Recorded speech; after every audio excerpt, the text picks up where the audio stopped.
성부와 성자와 성령의 이름으로 아멘. 하느님 아버지 뜻 안에서 예수님과 어머니 하나 되신 성심안에 용회되어 기도드립니다. 사랑하올 예수님, 루이사 피카레타는 늘 예수님의 사랑에 대한 갈망으로 많은 고통을 배상과 보속으로 드리는 산 제물로서 살아가고 있습니다. 저희도 예수님께서 사랑을 쏟아내지 못하시어 받으시는 그 고통을 저희가 다 받을 수 있고, 또 저희의 자그마한 그 고통이 예수님 고통에 대한 배상과 보속이 될 수 있는 예수님께 대한 사랑으로 불타오르는 그러한 영혼들로 변모될 수 있도록 축복하여 주시옵소서. 아멘.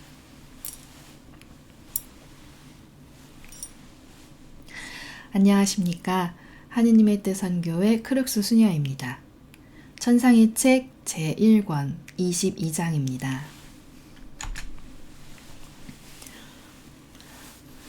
천상의 책 제1권 22장. 일정 기간 음식을 먹지 못한 채 누워서만 지냄. 사제의 첫 방문으로 마비 상태에서 풀려나다.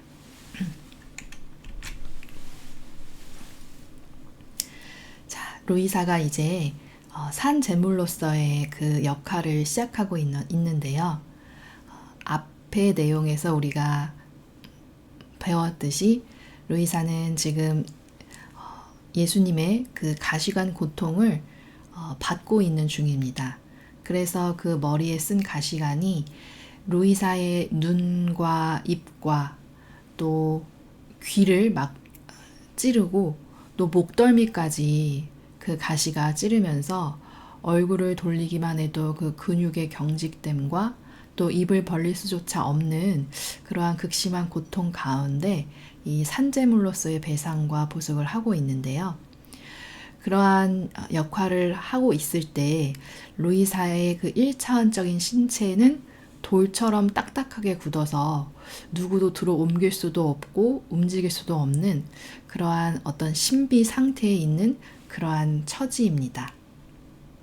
지금 그 상황을 말해주고 있는 것이고요. 자, 이제 먼저 본문으로 들어가겠습니다.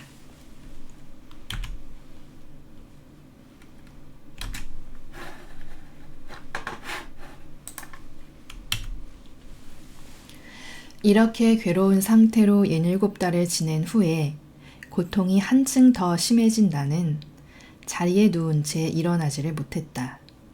자주 의식불명 상태가 되는 데다가 입술이 거의 완전히 붙어버려서 전혀 음식을 먹을 수도 없었던 것이다. 간신히 몇 방울의 액체를 입속으로 흘려 넣을 수는 있었지만 위장이 받아들이지를 않아 곧바로 토하곤 하였는데 이는 고통이 더 심해진 이래 줄곧 나를 떠나지 않았던 계속적인 구토증 때문이었다.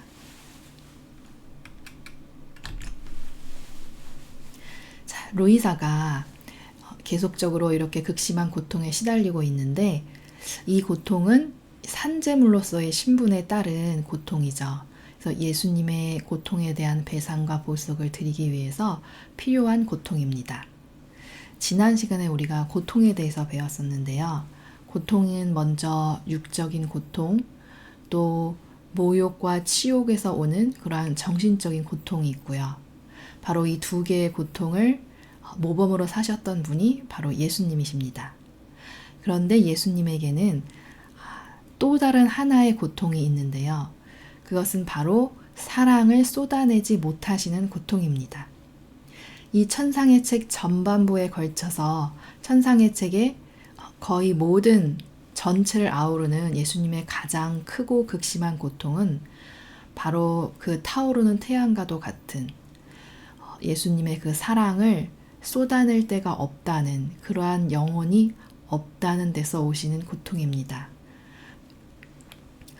그런데 유일하게 이 산제물로 택하신 루이사가 끊임없이 예수님께 그 사랑을 갈망하고 탄원하고 애원하면서 그 산제물로서의 역할을 실천하고 있는 것입니다. 우리가 보기에는 루이사의 사랑도 매우 크게 보이지만 이 천상의 책을 계속 보시다 보시면 예수님께서는 끊임없이 루이사에게도 내 사랑을 쏟아낼 곳이 없는 것이 나의 극심한 고통이다 라는 말씀을 반복해서 하고 계십니다. 그러니까 이 육적인 고통 또 정신적인 고통은 예수님께는 사실 그 세 번째 고통에 비하면은 정말 그것은 아무것도 아니라고 말할 수 있을 정도의 그러한 고통인 셈이시죠. 그래서 예수님께서는 십자가를 오히려 당시 예수님의 침상이라는 표현으로 말씀을 하고 계십니다. 사실 예수님의 육적인 고통은 다 그 모욕과 치욕에서 비롯되는 고통이 육적으로 형상화돼서 나타나는 그러한 고통이죠. 그러니까 우리도 예수님의 가장 큰 고통은 이 지구상에 수많은 그 영혼이 있는데 그 가운데 하나도 이렇게 루이사를 제외하고 그런 영혼이 없다는 것이 강물처럼 쏟아지는 그 사랑을 받아낼 영혼이 없다는 것이 고통이시구나. 이러한 새로운 고통의 차원을 하나 더 우리가 인지를 하면서 우리가 그러한 영혼이 될 수 있도록 올바른 반향을 드려야 하겠습니다. 그런데 이 사랑이라는 것은 한쪽이 일방적으로 줄 수가 없는 것이죠. 사랑이라는 것은 상호작용 가운데 주고받을 수 있는 것이 아니겠습니까? 그리고 또 누가 예수님 그 사랑 제가 받을게요. 단순히 이렇게 한다고 해서 주실 수 있는 것이 아니시죠. 루이사처럼 정말로 참되고 진실된 그런 진정성의 관계에서만 그 사랑을 주고받을 수 있는 것이 바로 예수님의 사랑이 아니겠습니까? 그러니까 우리도 이 천상의 책을 통해서 아버지께서 세우신 신적 질서를 배워가면서 또 우리가 얼마나 악에 찌들어서 그 인간의 뜻으로 살아왔는가를 거듭 깨닫고 그걸 끊어버리면서 이런 사실적인 예수님과의 사랑 관계를 점점 더 심화시키는 그러한 영혼들로 발전해 나가야겠습니다. 자, 2번 단락입니다. 그 사이에 가족들은 18일 이상 계속 약물 치료를 해도 실제적인 효과가 전혀 없음을 보고 사람을 보내어 고해사제를 모셔오기로 결정하였다.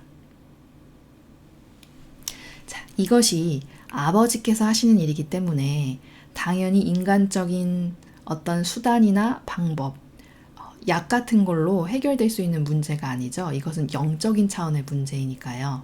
그래서 결국은 고해사제를 오시게 이렇게 하게 되었습니다. 계속해서 보겠습니다. 그것은 나로 하여금 고해성사를 보게 하려는 것 외에는 다른 목적이 없는 결정이었다. 고해사제는 거의 돌덩이처럼 굳어있는 나를 보고 십자성호를 그으면서 그 죽음의 수면 상태에서 깨어나라고 내게 명령했다. 그리고 마비된 신경이 제대로 움직이도록 나를 도와주었다. 내가 충분히 의식을 회복했을 때에 그 사제는 말해주시오. 대관절 어찌된 일이오? 하고 물었다.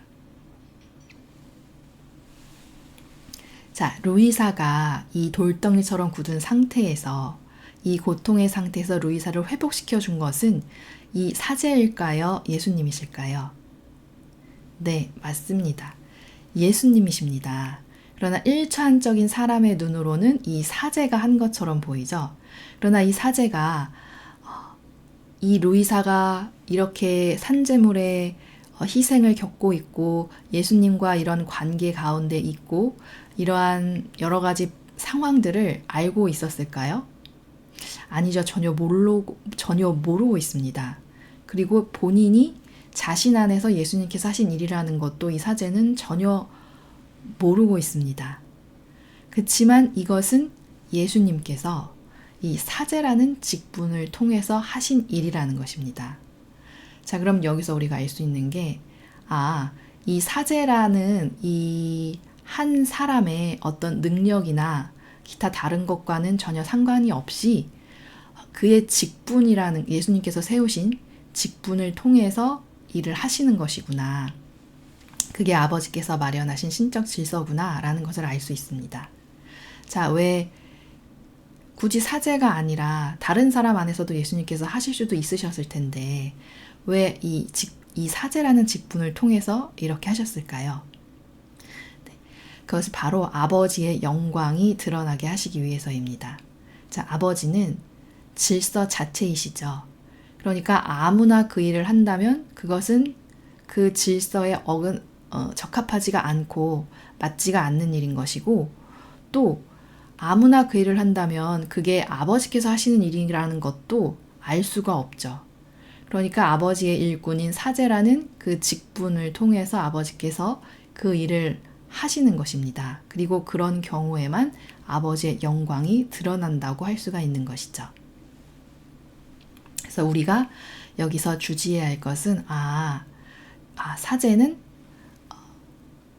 사람인 그가 하는 것이 아니라 아버지의 능력이 드러나고 아버지의 계획을 이루시는 그 직분으로서의 도구에 지나지 않는 것이구나. 이것을 우리가 유념해서 살피고 넘어가야 하겠습니다. 3번입니다. 나는 모든 일을 감춘 채 다만 이렇게 대답하였다. 신부님, 이건 아무래도 악마가 한 짓임에 틀림없습니다. 자, 우리는 이 구체적인 정황과 내용을 다 알고 있으니까 이 말이 잘못됐다는 것을 알 수 있습니다. 그런데 루이사가 여기에 모든 일을 감춘 채 이렇게 대답하였다고 말하고 있습니다. 왜 이렇게 말했을까요? 자, 그것은 이 루이사 피카레타 이분의 이 아버지께서 하시는 이 일들에 대해서 성직자나 다른 기타 무수히 많은 사람들이 오해와 몰이해 가운데 모욕과 치욕을 가하고 박해를 많이 주고 있죠. 이 천상의 책 모든 권에 걸쳐서 그러한 모습을 우리가 접할 수가 있습니다. 그러니까 이 사제가 과연 신뢰할 수 있는 그러한 사람인가 아닌가를 루이사가 조심스럽게 이렇게 말을 하고 있는 것이죠. 그러니까 이것은 슬기라고 볼 수 있습니다. 조심스럽게 이렇게 말을 숨겨서 하고 있는 것입니다. 4번 단락입니다. 그러자 고해 사제는 더 이상 묻지 않고 주저없이 내게 말하는 것이었다. 악마의 소행은 아니니 두려워하지 마시오. 설사 그렇다 하더라도 사제는 하느님의 이름으로 그대에게서 악마를 쫓아낼 것이요. 자, 이 말씀도 과연 누가 한 것일까요? 사람인 사제가 한 말일까요? 아니면 아버지께서 하신 말씀일까요? 네, 그 사제 안에서 아버지의 영이 하신 말씀입니다. 그런 다음 그는 내 팔을 정상적으로 움직이게 하고 입도 정상적으로 열 수 있게 하여 약간의 식사를 할 수 있게 해주었다. 자, 이렇게 정상적으로 움직이게 하고 식사도 할 수 있게 루이사의 그 육신을 풀어준 것도 역시 예수님께서 그 사제를 통해서 하신 일입니다. 우리는 이제 오늘 그 직분을 통해서 그 사제의 개인적인 어떤 역량이나 능력이 아니라 사람이 하는 일이 아니라 아버지의 질서인 그 직분을 통해서 아버지의 영광을 드러내시고 또 아버지께서 하시는 일이라는 것을 오늘 확실히 여기서 발견할 수 있습니다. 6번 단락입니다. 고해 사제가 나간 후 내게 일어난 이 모든 것이 그 경건한 사제의 성덕 덕분이라는 생각이 들었다. 거의 기적적인 일로 여겨져서 충만한 기쁨을 느끼며 이렇게 중얼거렸던 것이다. 좀 생각해봐. 그런 상태가 더 연장되었다면 틀림없이 나는 죽었을 텐데 이제 새로운 생명으로 다시 태어난 기분이니 말이지. 하느님께서 이처럼 주님 사제의 성덕으로 내 건강을 회복해 주신 데 대해서 지금도 감사하고 앞으로도 늘 감사할 것이다.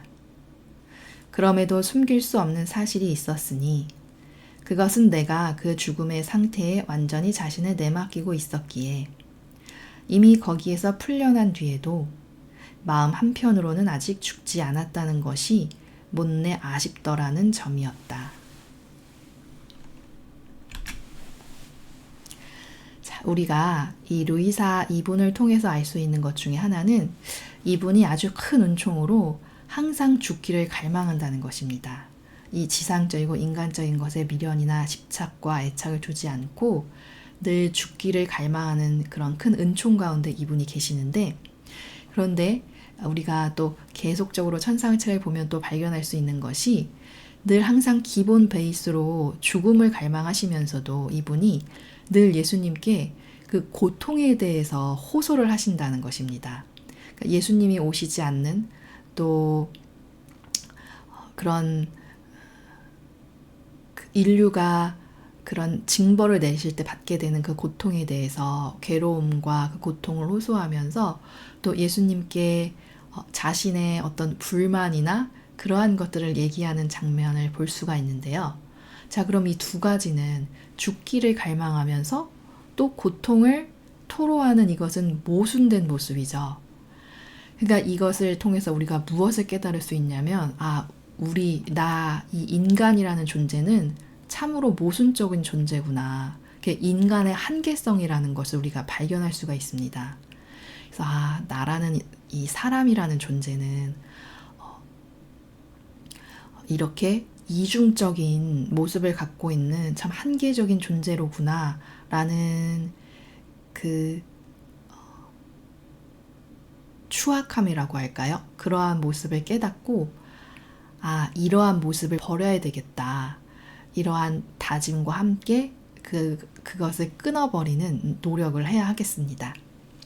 8번 단락입니다. 주님께서는 내 죽음을 허락하지 않으셨던 것이다.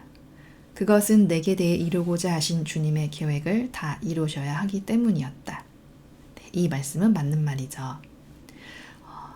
죽고 사는 것은 다 아버지께 달려있는 것이고, 그리고 이 지상에서의 유한한 삶의 그 시간도 아버지의 계획을 이루셔야 하기 때문에 이렇게 루이사에게 이러한 것들을 허락하시고 아직은 지상을 떠나지 못하게 하고 계시는 것입니다. 계속해서 보겠습니다. 그래서인지 그분께서는 내가 지속적인 산 제물이 되기를 원하신다는 표를 그날 중으로 주셨고, 나로 하여금 앞서 언급한 상태 속으로 떨어지게 하셨다. 그러나 이때에는 사제의 도움을 받지 않고서도 나 혼자서 의식을 되찾을 수 있었다.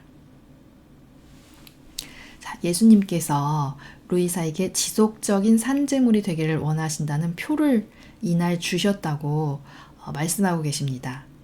자, 그러니까 이 앞전까지 전반부에 루이사가 겪어왔던 그 모든 산제물로서의 고통이나 그 시간들이나 그런 것들은 다 미리 시험을 보신 것이죠. 그러니까 너가 앞으로 지속적으로 산제물로 살기 위해서 겪는 고통이나 모욕, 핍박은 이런 것이다. 그런 것을 미리 맛보게 하시고, 그리고 알고 선택하게 하시는 것입니다. 그리고 이후에 루이사는 이 산제물의 신분을 갈망하고 또 아버지께 간청을 드리게 되죠. 자, 9번 단락입니다. 그 후 나는 건강을 회복하였고 신앙상의 본분을 다하기 위하여 성당에 계속 나갈 수 있는 시기를 보내게 되었다. 자, 이 회복도 아버지께서 회복시켜 주신 것이죠. 10번 단락 보겠습니다. 그런 어느 날 성체를 받아 모시고 나자 예수님께서 주님의 아픔과 고통을 나와 함께 나누고자 하시는 시간을 말씀해 주셨다. 그것을 나눌 시간을 몇 번이나 미리 알려주셨던 것이다. 그런데 그렇게 해서 예수님께로부터 받게 된 아픔과 고통에 대해서 나는 영적 지도자에게 말하고 싶지 않았다. 자, 이 말하고 싶지 않은 마음도 아버지께서 주시는 것이죠. 자, 왜 그럴까요? 통상 이렇게 어떤 특별한 은총 가운데, 특별한 고통 가운데 있는 이런 영혼을 흠없는 제물로 만들어 주시는 것은 아버지시죠. 그러니까 이러한 희생과 배상과 보속이 흠없는 제물로 되기 위해서는 통상 아버지께서는 그것을 숨기시고 소중히 하시는 것이 아버지의 방식이시죠. 그러니까 루이사도 그것을 이렇게 드러내고 싶지 않은 마음이 들게 하시는 것입니다. 계속해서 11번 단락 보겠습니다. 그 사제의 성덕을 몰라서가 아니라 이 일에 대해 상세히 이야기하고 싶다는 생각이 들기만 해도 내가 더없이 교만한 인간으로 여겨졌기 때문이다.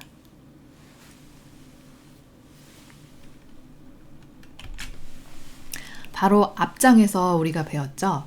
이 배상과 보속의 이 희생 제물로서의 드리는 그 예물은 어떤 부정을 타지 않고 흠없는 예물이 돼야 되기 때문에, 그리고 성경에서 예수님께서 너희는 그렇게 율법학자와 바리사이들, 그런 위선자들처럼 남에게 드러내고 하지 말아라 라고 가르쳐 주신 대로 숨겨져 있는 것이 되어야 한다는 것을 우리는 지난 장에서 배웠습니다. 그러니까 루이사가 그런 예수님께 아주 잘 반영을 하고 있는 것입니다. 계속해서 보겠습니다. 이러한 상태는 예수님의 고통에 참여한 후에 다른 사람의 도움 없이 스스로 회복할 수 있었던 시기까지 얼마 동안 계속되었다. 예수님께서 일체를 다 해주셨던 것이다. 자, 예수님께서 일체를 다 해주셨다고 말씀하고 계십니다. 자, 이것은 왜 그럴까요? 이 루이사 피카레타라는 영혼이, 이분이 오직 예수님께만 의존되어 있는 상태로 만들고자 하시기 때문인 것입니다.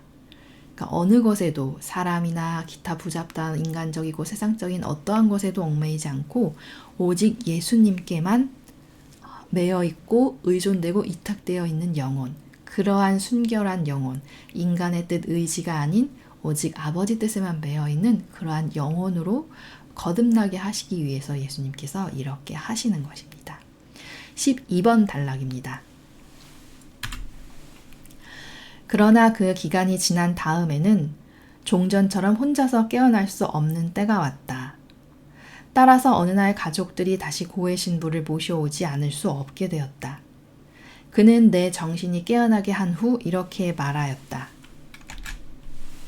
이제부터 성당에 오는 날은 영성체 전이든지 감사기도를 마친 후든지 고해실로 오시오. 그러면 내가 여기 오지 않아도 이 고통의 상태에서 늘 혼자 깨어날 수 있도록 강복해 주겠소.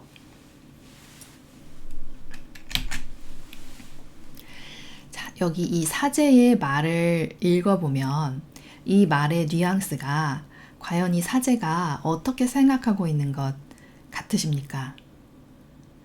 내가 이 고통의 상태에서 깨어날 수 있도록 강복해 주겠소, 이렇게 말하고 있는 데에서 우리가 좀 느낄 수 있는 그 뉘앙스는 이 일을 자기가 하고 있다고 여기고 있다는 것을 우리가 캐치할 수가 있습니다. 그런데 사실 많은 사람들이 이러한 경우에 그것을 자신 안에서 아버지가 하신다고 생각할까요? 아니면 자신이 한다고 생각할까요? 네, 필경 거의 대부분의 경우에 자신이 한다고, 사람인 내가 한다고 생각할 확률이 높다는 것입니다. 그리고 신자들조차도 그 일을 행하는 눈에 보이는 일차원적인 대상은 그 사제이기 때문에 사람인 그 사제가 한다고 생각하기가 너무나 쉽다는 것입니다. 그러나 그것을 행하고 하시는 분은 바로 그 사제의 직분을 통해서 하시는 아버지이신 거죠. 예수님이신 거죠. 그러니까 우리는 감사도 그 일을 행하는 사제 본인도 아버지께서 나를 통해서 이렇게 해주시고 계시는구나. 그러니까 영혼들에게 아버지의 개입이나 은총이나 영향이 더 잘 전달될 수 있는 그러한 온전한 도구가 되도록 노력을 해야 할 것이고, 또 그 아버지의 은총을 받는 신자들의 입장에서는 가장 먼저 그 사제를 통해서 주시는 그 아버지의 사랑과 은총에 깊이 감사를 드리고, 또 그 사제가 그러한 도구 역할을 잘 할 수 있도록 그 사제를 위해서 기도를 해주는 것이 올바른 자세일 것입니다. 그런데 우리는 얼마나 당사자도 사람이 한다고 생각하고 신자들조차도 그 눈앞에 보이는 사람이 한다고 생각을 해서 인간인 사제를 떠받들거나 추종하는 경우가 얼마나 많습니까? 그것은 오히려 아버지의 존재를 부정하고 사람을 신처럼 모시는 굉장히 아버지께는 큰 모욕과 치욕을 오히려 드리는 것입니다. 그러니까 이것이 다 바로 인간적이라는 것이 갖고 있는 누룩인 것이죠. 그러니까 우리는 항상 깨어서 항상 먼저 항상 자신을 배제해야 한다는 거. 모든 일에 있어서 인간은 아주 지극히 거룩한 것에 있어서도 자신을 배제하지 못하는 그러한 치명적인 약점을 가지고 있는 한계적인 존재이기 때문에 항상 깨어서 모든 것을 아버지와 결부시켜 생각하고 아버지를 가장 우선순위로 생각하고 떠올리고 감사해야 한다는 것을 절대로 잊지 말아야 합니다. 그리고 아버지께서는 이렇게 우리가 오늘 배운 신적 질서가 사제라는 직분을 통해서 일하시니까 그 사제가 아버지와 온전히 하나 되고 예수님의 가르침과 모범과 정신으로 살기를 갈망하고 그렇게 노력하며 또 그렇게 살아가는 사제라면, 그러한 참된 하느님의 일꾼이라면 그에게 순종하는 것이 곧 아버지께 순종하는 것이 되겠죠. 그러나 또한 그 반대로 그가 악과 하나 된 사람이라면 그에게 순종하면은 우리는 악에게 순종하는 꼴이 되는 것입니다. 그러니까 이 시대에 주시는 마라나타의 그 하나 되신 성심의 메시지에 보시면 아버지께서는 항상 눈앞에 보이는 직분에 속지 마라, 이렇게 우리에게 경고를 주시고 계시죠. 그러니까 그가 참다운 아버지의 신적 질서의 그 진리의 법칙으로 예수님의 모범으로 살아가고자 하는 참된 일꾼이라면 그에게 순종하는 것이 맞지만, 그러나 악과 하나 된 사람이라면 절대로 그에게 순종하거나 하나 되면 안 된다라는 것입니다. 또한 참된 하느님의 일꾼인데 그 사제에게 순종하지 않으면 바로 또 하느님께 순종하지 않는 경우가 되겠죠. 그러니까 오늘 이 부분에 대해서는 여러분께서 이제 분명히 알게 되셨으리라고 생각합니다.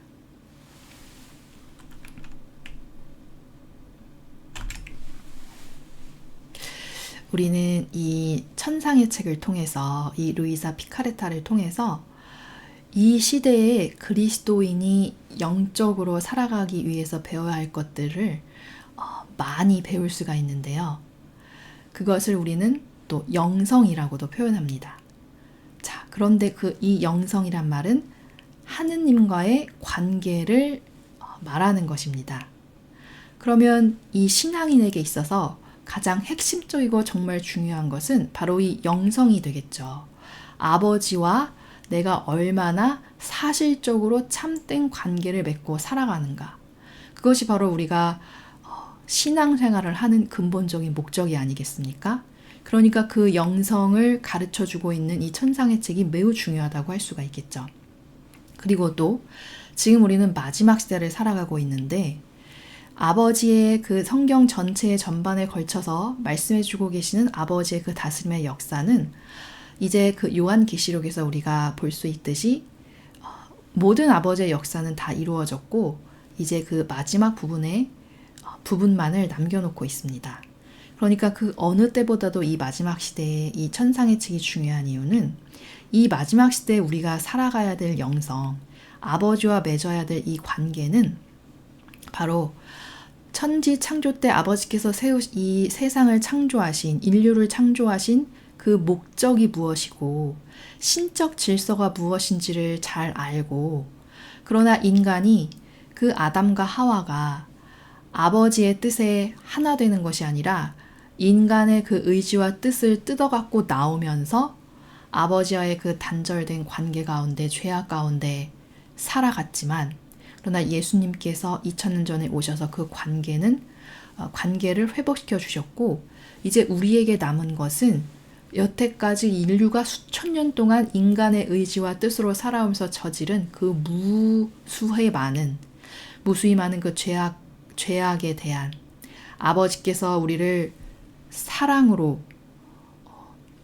창조하시고 그 사랑을 부어주시고자 하셨던 것을 다 끊어버려서 아버지의 그 사랑의 생명을 죽여버린 그 죄악과 배은망덕을 깨닫고 그 모든 인간의 뜻을 이제는 끊어버리고 배상과 보석을 바치면서 그 모든 죄악의 아버지로부터 멀어졌던 관계를 다시 이 천상의 책을 통해서 가르쳐 주시는 하느님 뜻으로 사는 것이 무엇인가, 이 영성을 배워서 아버지와의 관계를 다시 회복하고 아버지께서 이 지상에 이제 직접 천년 왕국을 다스리시는, 예수님께서 직접 지상에 오셔서 천년 왕국을 다스리시는 그 시대를 준비하는 가장 핵심적인 그러한 아버지 뜻으로 사는 것이 무엇인가라는 것을 가르쳐주는 내용을 이 천상의 책을 통해서 가르쳐 주시기 때문에 지금 이 시대에 우리가 이 천상의 책을 매우 중요하고도 시급하게 배워야 되고 살아야 한다는 점입니다. 그래서 우리가 이 천상의 책을 한 장 한 장 이제 지금 배우고 있는데, 오늘도 이제 직분을 통해서 일하시는 아버지의 질서를 하나 배웠고요. 또 아버지의 가장 큰 고통은 바로 우리에게 그 사랑을 쏟아 부으실 수 없다는 고통이라는 것. 그러니까 우리가 그 마음을 헤아려 드리고 이 천상의 책을 통해서 배우는 신적 질서를 통해서 끊임없이 우리의 고통은 산 제물로서 배상보석을 드리고 또 그 사랑을 회복해서 우리도 더 많은 사랑을 예수님께 드리고 예수님께서도 우리에게 더 많은 사랑을 부어주심으로써 그 고통을 조금이나마 덜어드릴 수 있는 그러한 영혼들이 되어야 되겠다라고 다짐을 하고 또 그렇게 매일매일 노력해가는 우리가 되어야 되겠습니다. 이상으로 천상의 책 제1권 22장을 마치겠습니다. 감사합니다.